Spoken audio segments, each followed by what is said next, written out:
Bonjour à tous. Nous allons voir dans cette vidéo la gestion des ressources humaines en Algérie sur Odoo version 15. Pour accéder à nos modules et les acheter en ligne, deux possibilités. Tapez dans votre barre de recherche Google Odoo Apps ou elo6.net. Sélectionnez Odoo Apps, indiquez dans la barre de recherche Elo6. Visualisez l'ensemble de nos modules. Sélectionnez le module pour voir ses caractéristiques ainsi que sa description en différentes langues, puis ajoutez-le au panier. Sur elo6.net, accédez à la boutique. Visualisez l'ensemble des modules. Vous avez également la possibilité d'affiner votre recherche. Sélectionnez le module pour voir ses caractéristiques. Ajoutez-le au panier. Nous allons commencer par créer les fiches employées. Donc en se rendant le menu employé, nous voyons ici qu'il y a des fiches employées. Pour créer la fiche employée, il suffit de cliquer sur le bouton créer. Mais avant cela, nous allons configurer les départements et les postes de l'entreprise. Donc pour cela, on se rend dans le menu configuration et on va aller configurer d'abord les départements. On voit qu'il y a déjà quelques départements, on va créer d'autres. On clique sur créer, on va créer le département du développement. On peut indiquer un département par an, par exemple direction du développement, et vous allez indiquer le responsable de ce département. On va mettre par exemple que c'est l'admin. Vous pouvez à tout moment revenir sur ce département pour indiquer un autre gestionnaire. On va sauvegarder et là on voit qu'on a à nouveau deux nouveaux départements, le département du développement et la direction du développement. Nous nous rendons ensuite dans les postes, configuration poste. On a déjà des postes, on va créer deux nouveaux postes. Exemple, on va créer le poste de développeur Odoo. Et là, on va tout simplement sauvegarder. On a un poste qui est créé. On a toute une liste de postes ici. Nous avons créé nos départements, nous avons créé nos postes. Maintenant, nous pouvons créer nos fiches employés. On va dans le menu employés, on clique sur le sous-menu employés. Ça nous renvoie à la liste de nos employés. On a toujours plusieurs vues.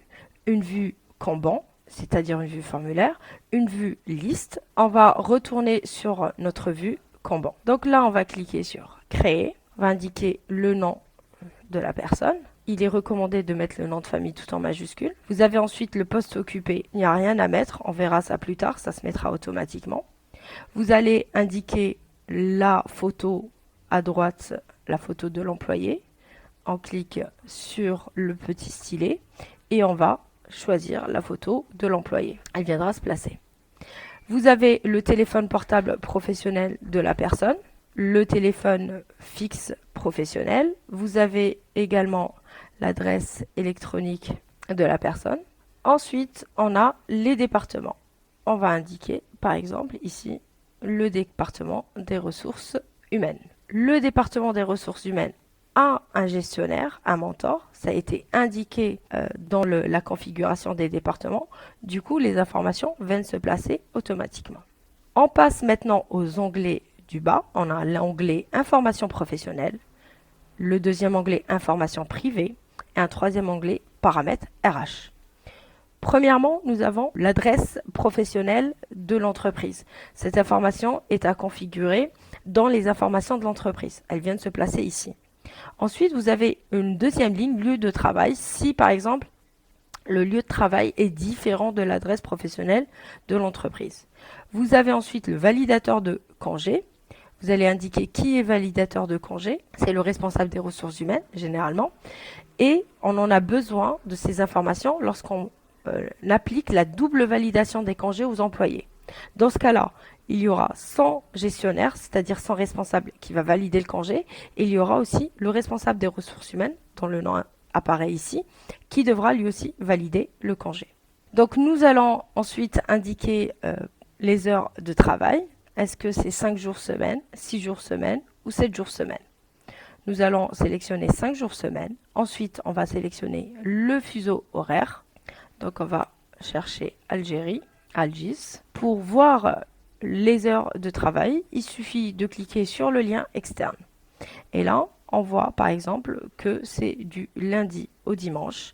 Le week-end sont donc enlevés ici. Et vous avez les horaires du matin et les horaires de l'après-midi. Bien sûr, vous pouvez modifier ces informations et indiquer par exemple que la séance commence à 9 heures et non à 8 heures. Vous pouvez également indiquer par exemple le travail de nuit. Vous pouvez également modifier les jours concernés. Donc tout est modifiable et configurable ici.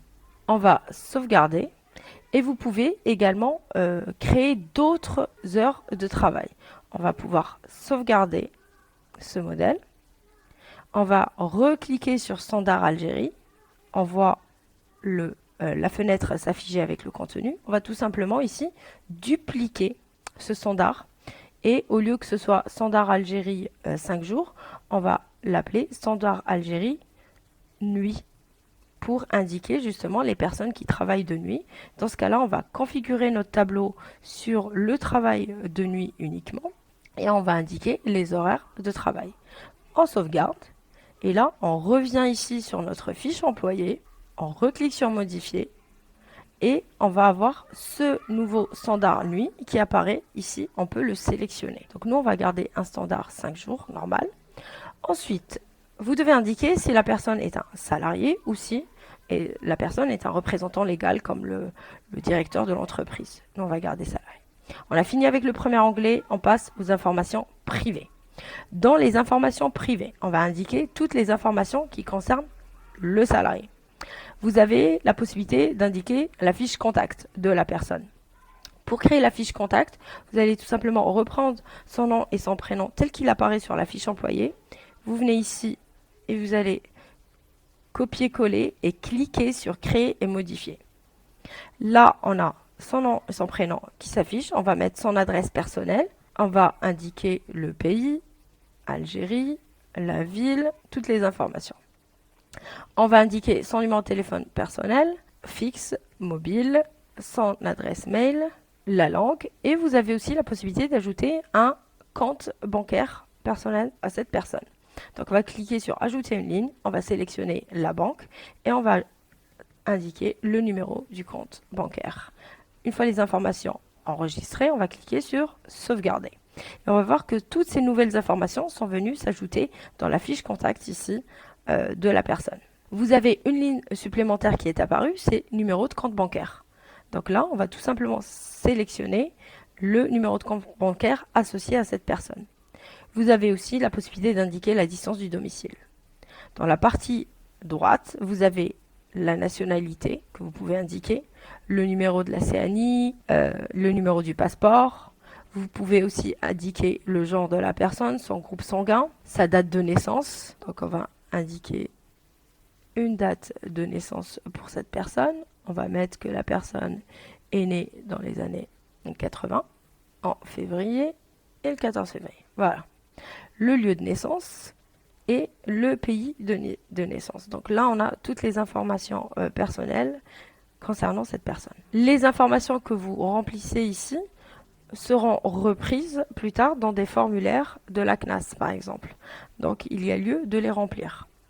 Deuxième partie concerne la CNAS, les informations CNAS. Donc, vous pouvez indiquer si la personne est retraitée ou handicapée.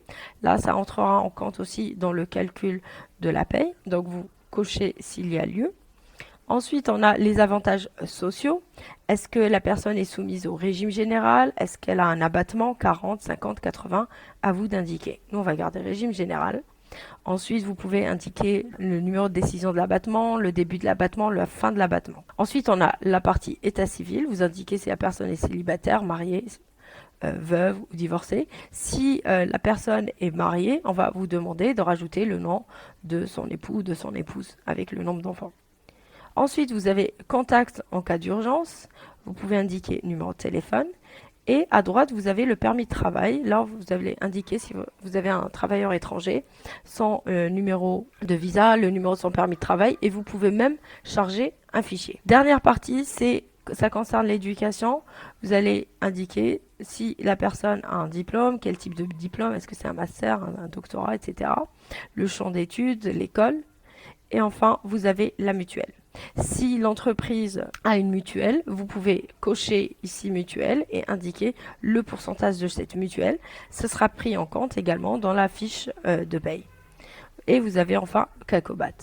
On part au troisième onglet, paramètres RH. Là, vous allez indiquer l'état. Est-ce que c'est un employé? Est-ce que c'est un stagiaire? Est-ce que c'est un consultant? Donc, on va mettre nous employé.